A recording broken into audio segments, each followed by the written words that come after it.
What's up mga kabady? This is Nonoy. After ko nga pala sa trabaho, rekta duty tayo sa Kesyang Shawarma dito sa UE, kaya let's go! So dito nga ay nag-commute ako dahil wala pa akong tulog, baka makatulog tayo sa biyahe kapag nagmotor ako. Kaya yan, medyo nanginginig ako kasi di ako sanay umangkas. Kaya yan, napadila ako. At dito nga ay napapatili ako kasi ang pogi ng driver. At sa wakas, nakarating na rin ako sa UE. Speaking of UE, isa sa mga magagandang paaralan din to. Kaya ayan, papasokin na natin ang UE. At dito nga, hinahanap ko na yung pesto namin. At yan, nakita ko na nga sila. Tara, lapitan natin sila. What's up mga kabady?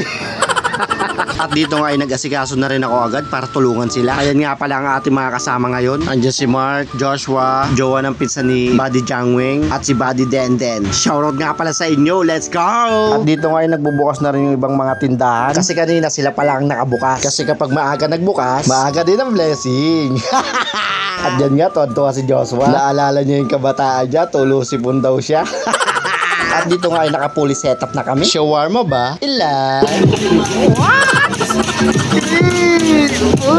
At dito nga ay may mga bumibili na sa amin. At yan, binanata na nga ni Joshua. Siyempre, tinulungan na ng kuya niya. Sige, pakita mo ma. Tignan nyo naman kung gaano kabilis yan. At siyempre, flex lang natin ang sombrero ng Kesyang Shawarma. Napaka-solid. At dito ay nagtatambak na nga tayo ng gulay para dire-diretso na tayo mamaya. Ika nga ni Buddy Moises, walang ubos hanggat meron. At yan, mukhang nagutom na nga ang mga estudyante rito. Sige, pilala kayo. Lahat mabibigyan yan.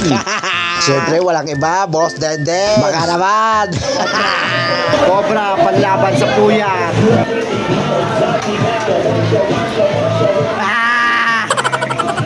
At dito nga ay dumating na si Buddy Jangwing dahil inasikaso niya pa yung isa pang pesto nila sa lanting at may dalang ulam na nga rin. At dito nga ay pinauna na natin kumain si Joshua. Ito naman si Tawa. At syempre tayo naman kakain na. At dito nga ay nag-uusap-usap na ang mga kabady natin dahil babachi na sila. Dahil marami pa nga asikasuhin yan. Pamamalengke, may pesto pa sila sa lanting. Syempre may pahinga rin. At dito nga ay pumesto na muna ako sa surf. O sige, tara na, lahat ng mga nagugutom magsilapit lang sa akin. Dagdagan natin habang wala yung may-ari. At yan, tinuro nga ni ma'am yung camera. Dahil dyan, shoutout ka muna. Ay, naka-voice over lang pala tayo. O sige, isang kaway na lang dyan ma'am. Yun! Okay din ang mga estudyante dito guys. Mababait. Kaya yan, binilisan na natin pag-serve sa At dito ay punas muna tayo ng pawis. Kaya pa? Kayang-kaya. At dito nga ay paunti na ang mga tao dahil mag-uuwian na sila. Kaya yan, nag-unti-unti na kami magligpit ng aming mga gamit dahil bukas meron pa kaming tinda ulit dito. Kaya yan, maraming salamat po sa pagbili sa amin Kesyang Shawarma. Walang iba. At dito nga ay nakauwi na kami. At dito nga ay sasabay tayo kay Joshua pa uwi dahil wala nga pala tayong dalang motor. Ayan, sakto na daanan pa natin si Buddy Kojak. Open pa pala siya. FT na kayo guys. Napaka-solid niyan. Ayan, salamat nga pala sa paghatid mo sa akin, Joshua. I love you, I love you. Uy, naka-like and share ka na ba? Or follow? Baka naman. Hanggang dito na lang ang voice over natin. Salamat sa panonood. Thank you for watching. Wow!